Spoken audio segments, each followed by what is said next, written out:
Hey everybody, this is Dan with the Bothersome Truth. I am back. I've been gone for a while, not necessarily of my own choice. Had a lot going on this past week. Family emergency, under the weather twice, and went on vacation with my wife. Although I enjoyed myself at Disney and Universal Studios, doing it during the election, probably something I didn't think about ahead of time.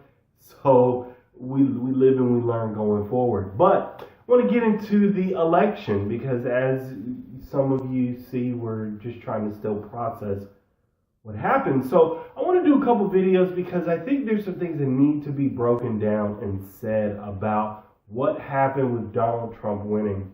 So the first thing I want to get into is why Donald Trump won. Now, you could go back into past videos and see that Emmanuel and I talked about Trump leading in the polls. We talked about what Trump needed to do to win, what Hillary had to do to win, and why we thought she could lose the election. And if you see me sniffling, it's because I'm still getting over some stuff. But a lot of people are saying, oh, well, Donald Trump won because of racism. Like, they're thinking that's the main thing. That's not the main reason Donald Trump won. Please stop letting everyone tell you that. Please stop listening to the media just battering the horn of saying that Donald Trump won because he's racist or he's sexist. It's not the primary reason he won. That's like 3 or 4 on the list. The main reason Donald Trump won is because he connected with his base. Like, his base are people who are angry about the economy. They're angry about jobs. They've lost jobs overseas in trade deals. Their money doesn't have as much purchasing power. There are people who voted for Trump who remember when you could get by when you worked like as a waiter, that you could get yourself through school. They remember when tuition was much cheaper and houses were cheaper and cars were cheaper. They remember when you could do more with your money. And they've seen how politicians have basically sold them down the river to where they don't have as much purchasing power. Their wages don't go far enough. They can't do what they used to do. And so here comes this billionaire businessman, and I say billionaire quote unquote because I'm not convinced he is. He says, we're going to make America great again. And it resonated with people. He spoke to their hopes and their dreams. Okay. And then the Republicans beat the horn of this is what happens if Hillary wins. And so on the flip side, I'm kind of going over a few things, but then on the flip side with Hillary never did that. She never tapped into an audience. She never spoke to people's hopes and fears. She never spoke to their dreams. She just basically said, I should win because I'm Hillary Clinton. And then the Democrats and the DNC, we see that they were cheating. They were floating questions through WikiLeaks.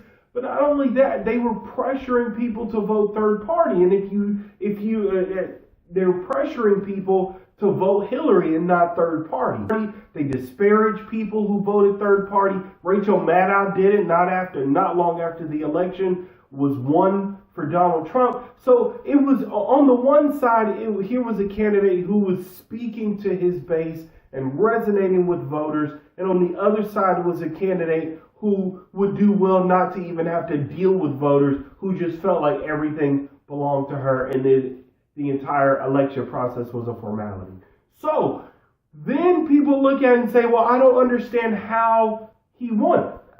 That's it. Like, at the end of the day, we have some serious issues in this country that have not been addressed. When we talk about trade and jobs, these are jobs that have gone overseas that are not coming back. Although Donald Trump has shipped jobs overseas as well, but who cares about facts? So he has done that, but he spoke to it better. And it didn't help that the Clintons supported NAFTA and other deals like that.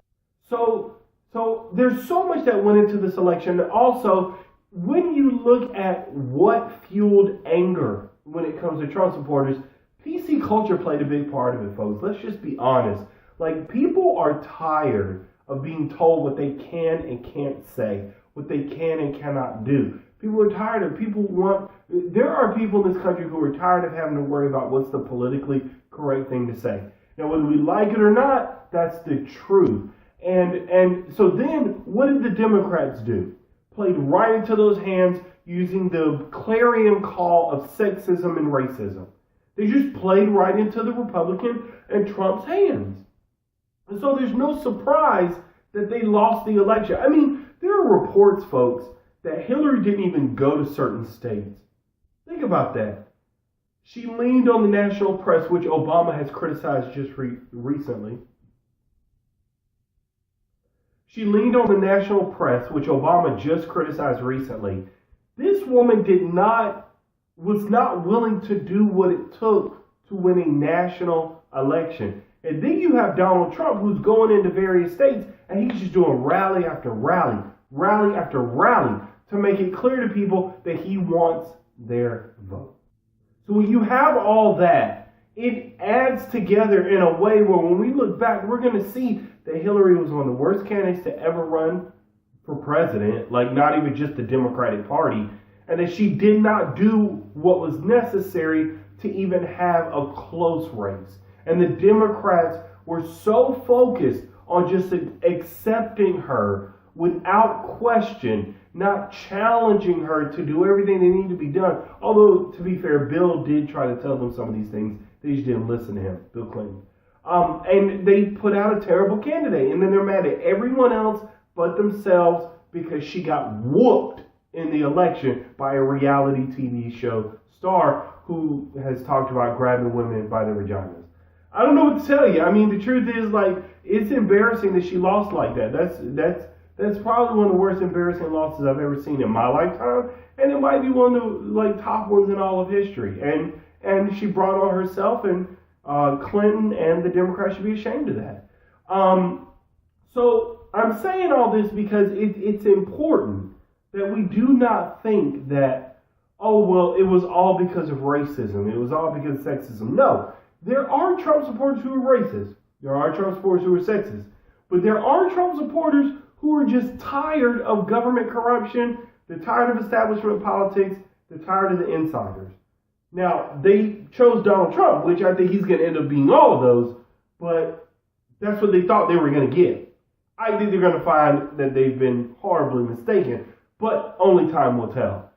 So, if you know anybody who just keeps saying that Trump supporters are sexist and racist and that there's no wiggle room, like, shut them down, and you can do it by sending them this video. Got some more videos coming out. I'm not 100% yet, but I really want to get back in front of the camera, so here I am. This has been Daniel with the Bothersome Truth, and I'll talk to you next time.